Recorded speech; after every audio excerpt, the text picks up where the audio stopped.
আসসালামু আলাইকুম। শুনতে কেমন লাগে যদি বলি এক ঘুমেই কেউ কাটিয়ে দিয়েছিল ৩৫০ বছরেরও বেশি সময়?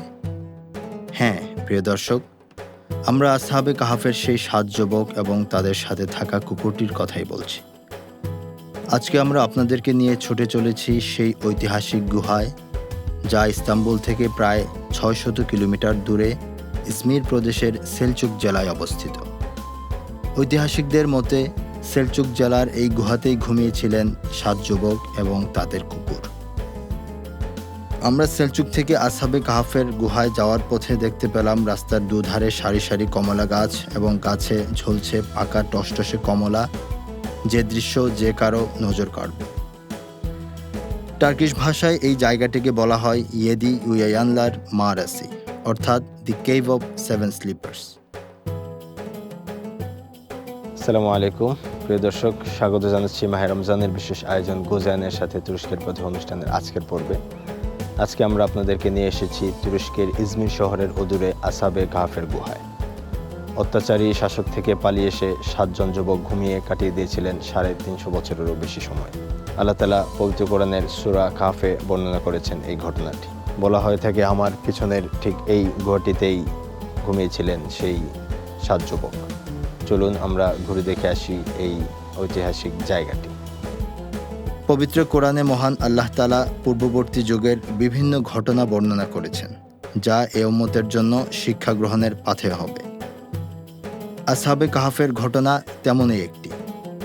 এই ঘটনা মুমিনদের বিপদে ধৈর্য ও প্রতিকূল পরিবেশে মহান আল্লাহর উপর ঈমান দৃঢ় রাখতে সাহস যোগায়।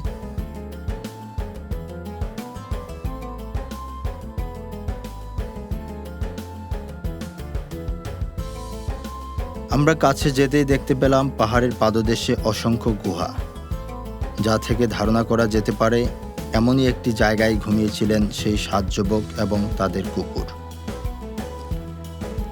দাকিয়ানুস নামক একজন মূর্তি পূজারী রোমান সম্রাট, যে কিনা মানুষদের ওপর অত্যাচার চালাতো মূর্তি পূজা করার জন্য। কেউ যদি তখন সত্য দিনের অনুসারী হতো, তাহলে ওই সম্রাট তাদেরকে 2টি শর্তের কথা বলত। প্রথমটি হলো তার মতো মূর্তি পূজারী হয়ে সত্য ধর্মকে ত্যাগ করা, আর দ্বিতীয়টি হলো তার জল্লাদের হাতে প্রাণ দেওয়া। সে তখন একদল ধর্মপরায়ণ যুবকের সন্ধান পেল, যারা ছিল খুবই আল্লাহভীরু এবং তারা আল্লাহর একত্ববাদে বিশ্বাস করত। তারা ছিল সংখ্যায় ৭ জন। তাদেরকে ডাকা হলো এবং তাদেরকে 2টি শর্তের কথাও বলা হলো।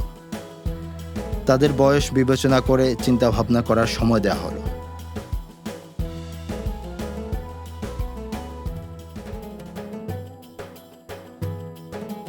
কিন্তু তাদের অন্তরগুলোকে আল্লাহ মজবুত করে দিলেন, ঈমানকে শক্তিশালী করে দিলেন। তারা বললেন, হে বাদশাহ, আমরা এই দিনে কারো অন্ধ অনুসরণ করে প্রবেশ করিনি, বাধ্য হয়েও নয়। আমাদের সুস্থ বিবেক ও ফিতরাত আমাদেরকে ডাক দিয়েছে, আমরা সেই ডাকে সাড়া দিয়েছি। বিবেক আমাদেরকে আলোকিত করেছে, তার আলোতে আমরা চলছি। আল্লাহ এক ও অদ্বিতীয়, তার কোনো শরিক নেই। আমরা তাকে ছাড়া আর কাউকেই ডাকব না। আর আমাদের জাতির লোকেরা অন্ধ হয়ে অন্যের তাকলিদ করে মূর্তি পূজা করছে, যে ব্যাপারে তাদের কাছে কোনো দলিল প্রমাণ নেই। এই হলো আমাদের শেষ কথা। তারা চিন্তা ভাবনা করে নিজেরা সিদ্ধান্ত নিল যে তার দেওয়া শর্ত না মেনে তারা কোথাও গিয়ে আত্মগোপন করবে এবং আল্লাহ তাআলার ইবাদত করবে।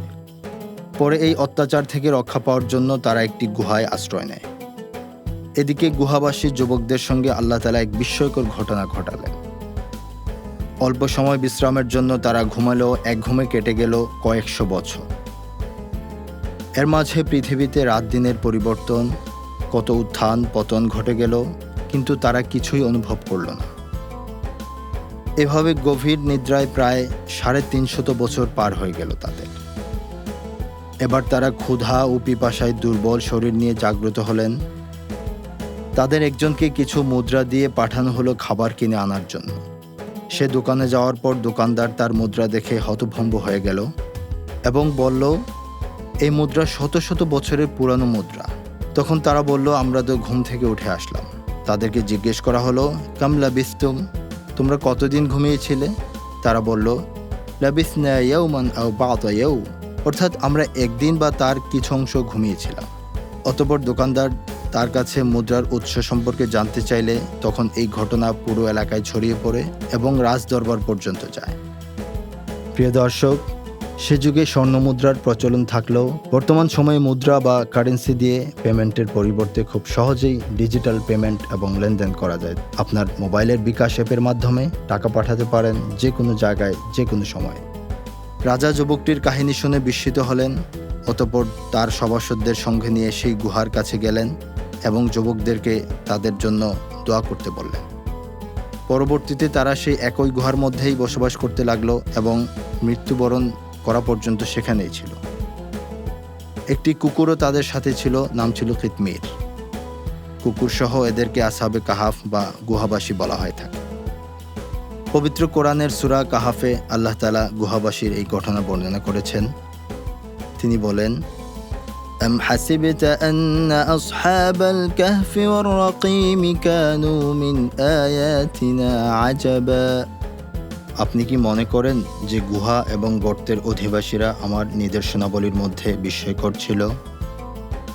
প্রিয় দর্শক, এটি সত্যি এমন একটি নিদর্শন যা পুরো মানবজাতির জন্য একটি বিস্ময়। দেখতে দেখতে চলে এসেছি আজকের পর্বের শেষ পর্যায়ে। আগামীকাল দেখা হবে অন্য কোনো ঐতিহাসিক জায়গায়। ততক্ষণ ভালো থাকবেন। আল্লাহ হাফেজ।